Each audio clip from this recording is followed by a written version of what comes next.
John chapter 12. Then Jesus, 6 days before the Passover, came to Bethany, where Lazarus was, which had been dead, whom he raised from the dead. There they made him a supper, and Martha served, but Lazarus was one of them that sat at the table with him. Then took Mary a pound of ointment of spikenard, very costly, and anointed the feet of Jesus, and wiped his feet with her hair. And the house was filled with the odor of the ointment. Then saith one of his disciples, Judas Iscariot, Simon's son, which should betray him, Why was not this ointment sold for 300 pence, and given to the poor?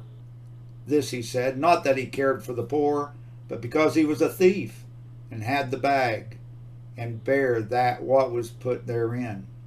Then said Jesus, Let her alone. Against the day of my burying hath she kept this.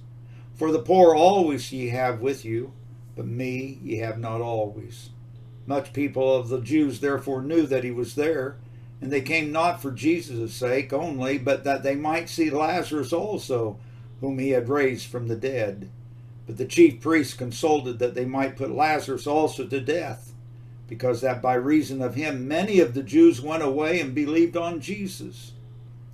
On the next day, much people that were come to the feast, when they heard that Jesus was coming to Jerusalem, took branches of palm trees and went forth to meet him, and cried, Hosanna, blessed is the King of Israel that cometh in the name of the Lord. And Jesus, when he had found a young ass, sat thereon, as it is written, Fear not, daughter of Zion, behold, thy king cometh, sitting on an ass's colt.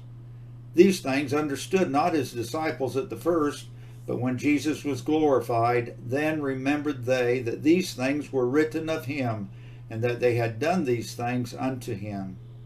The people therefore that was with him when he called Lazarus out of his grave, and raised him from the dead, bear record. For this cause the people also met him, for that they had heard that he had done this miracle. The Pharisees therefore said among themselves, Perceive ye how ye prevail nothing? Behold, the world is gone after him. And there were certain Greeks among them that came up to worship at the feast. The same came therefore to Philip, which was of Bethsaida of Galilee, and desired him, saying, Sir, we would see Jesus. Philip cometh and telleth Andrew, and again Andrew and Philip tell Jesus. And Jesus answered them, saying, The hour is come, that the Son of Man should be glorified. Verily, verily, I say unto you, except a corn of wheat fall into the ground and die, it abideth alone. But if it die, it bringeth forth much fruit. He that loveth his life shall lose it, and he that hateth his life in this world shall keep it unto life eternal. If any man serve me, let him follow me. And where I am, there shall also my servant be. If any man serve me, him will my Father honor. Now is my soul troubled, and what shall I say? Father, save me from this hour, but for this cause came I unto this hour. Father, glorify thy name. Then came there a voice from heaven, saying, I have both glorified it, and will glorify it again. The people therefore that stood by and heard it said that it thundered. Others said, An angel spake to him. Jesus answered and said, This voice came not because of me, but for your sakes.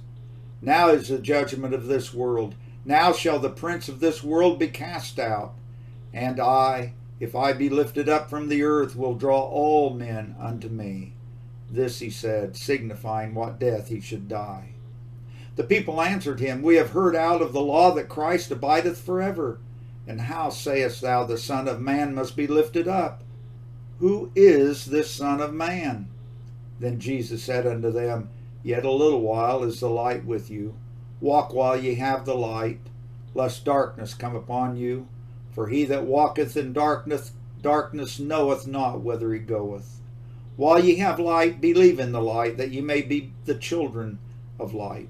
These things spake Jesus, and departed, and did hide himself from them.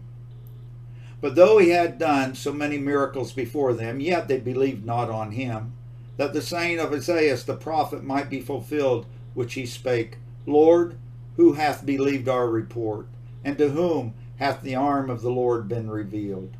Therefore they could not believe, because that Isaiah said again, He hath blinded their eyes and hardened their heart, that they should not see with their eyes, nor understand with their heart, and be converted, and I should heal them. These things said Isaiah when he saw his glory, and spake of him.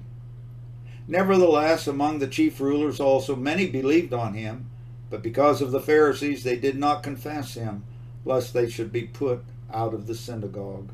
For they loved the praise of men more than the praise of God. Jesus cried and said, He that believeth on me believeth not on me, but on him that sent me. And he that seeth me seeth him that sent me. I am come a light into the world, that whosoever believeth on me should not abide in darkness. And if any man hear my words and believe not, I judge him not. For I came not to judge the world, but to save the world. He that rejecteth me and receiveth not my words hath one that judgeth him. The word that I have spoken, the same shall judge him in the last day. For I have not spoken of myself, but the Father which sent me. He gave me a commandment, what I should say and what I should speak. And I know that his commandment is life everlasting. Whatsoever I speak, therefore, even as the Father said unto me, so I speak.